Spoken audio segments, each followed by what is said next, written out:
पाकिस्तान के अंदर ईरान और अमेरिका के बीच में पीस टॉक चली, 21 घंटे से ज्यादा की बातचीत हुई, लेकिन वो विफल रही। और सबसे बड़ा मुद्दा यहाँ पर बताया जा रहा है कि स्ट्रेट ऑफ हॉर्मुज ही एक ऐसी मुद्दा यहाँ बना जिसकी वजह से सारी असहमति यहाँ पर रही। क्योंकि अमेरिका जहाँ स्ट्रेट ऑफ हॉर्मुज खोलने के ऊपर दबाव दे रहा है, तो वहीं ईरान स्ट्रेट ऑफ हॉर्मुज के मुद्दे के ऊपर बिल्कुल भी अब झुकने को तैयार नहीं है। ऐसे में क्या कुछ हुआ है आप भी देखिए।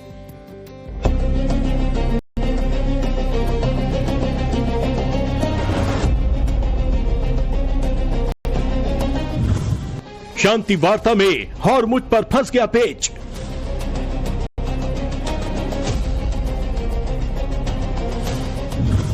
हॉर्मुज का हल नहीं निकला तो क्या होगा?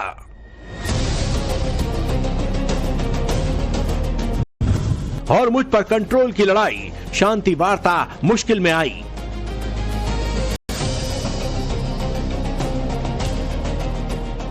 इस्लामाबाद में 2 राउंड की बातचीत 33 किलोमीटर के समुद्री रास्ते पर आकर अटक गई है। स्ट्रेट ऑफ हॉर्मुज एक ऐसी बाधा है जिसका हल नहीं निकला तो माना जा रहा है कि महायुद्ध एक बार फिर से शुरू हो जाएगा। अमेरिका हॉर्मुज से ईरान का साया हटाना चाहता है और ईरान है कि इसे एक बड़े हथियार की तरह इस्तेमाल कर रहा है। सूत्रों के मुताबिक पाकिस्तान में अमेरिका और ईरान के बीच हॉर्मुज स्ट्रेट पर कंट्रोल को लेकर बातचीत में रुकावट आ गई है। ईरान इस बात पर जोर दे रहा है कि जलमार्ग पर उसका अधिकार बना रहे और वो वहां से गुजरने वाले जहाजों से टोल वसूले। ईरान ने हॉर्मुज स्ट्रेट पर जॉइंट कंट्रोल के प्रस्तावों को भी खारिज कर दिया है। सूत्रों के मुताबिक अमेरिकी उपराष्ट्रपति जेडी वेंस और ईरानी संसद के स्पीकर मोहम्मद बाकेर गालिबाफ के बीच इस मसले पर हुई बैठक के बावजूद ईरानी पक्ष ने जॉइंट कंट्रोल के विकल्प को ठुकरा दिया है। ईरान किसी भी हाल में हॉर्मुज स्ट्रेट पर अपना दबदबा बनाए रखना चाहता है, तो वहीं अमेरिका इसे ग्लोबल ट्रांसपोर्टेशन के लिए दोबारा खोलने की कोशिश कर रहा है।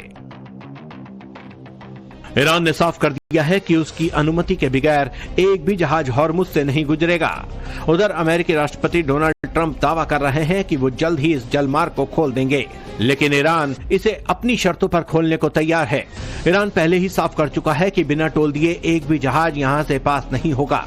वहीं अमेरिका इसे ईरान की दादागिरी बता रहा है।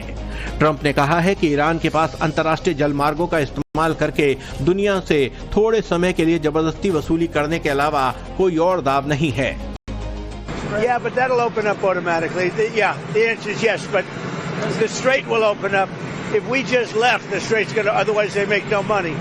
So the strait's going to open, but what we have is no nuclear weapon, but we'll open the strait anyway. Don't forget, we don't use the strait. Other countries use the strait. So we do have other countries coming up and they'll help out, but we don't use it. It won't be easy. It won't be, I would say this, we will have that open fairly soon. Trump को यकीन है कि वो Hormuz को control कर लेंगे, लेकिन कैसे, इसका कोई एग्जिट प्लान उनके पास नजर नहीं आता। उधर ईरान ने हॉर्मुज से गुजरने वाले जहाजों पर टोल टैक्स वसूलने की नई योजना बनाई है, जिसमें बताया गया है कि ईरान प्रति बैरल तेल पर $1 टैक्स या प्रति जहाज 15 लाख से 20 लाख डॉलर तक टोल वसूलने की तैयारी कर रहा है। एक रिपोर्ट के मुताबिक ईरान ये टोल क्रिप्टो करेंसी जैसे बिटकॉइन या चीनी युआन में मांग रहा है ताकि अमेरिकी प्रतिबंधों से बचा जा सके। उसका कहना है कि इस कमाई का इस्तेमाल युद्ध के बाद देश को हुए नुकसान की भरपाई के लिए किया जाएगा।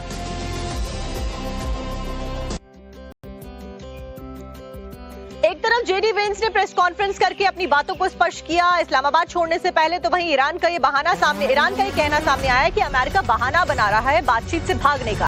और ऐसे में ये बात भी साफ कही गई ईरान की तरफ से कि अमेरिका केवल छवि को सुधारने के लिए, बचाने के लिए इस वार्ता में आया था। उसका मकसद नहीं था कि इस वार्ता को सफल बनाया जा सके। और आप देखिए, एक बहुत बड़ा बयान फिलहाल ईरान की तरफ से दे दिया गया है। ईरान ने कहा है कि अब आगे अमेरिका के साथ में कोई भी बातचीत नहीं होगी। अमेरिका छवि बचाने के लिए वार्ता कर रहा था।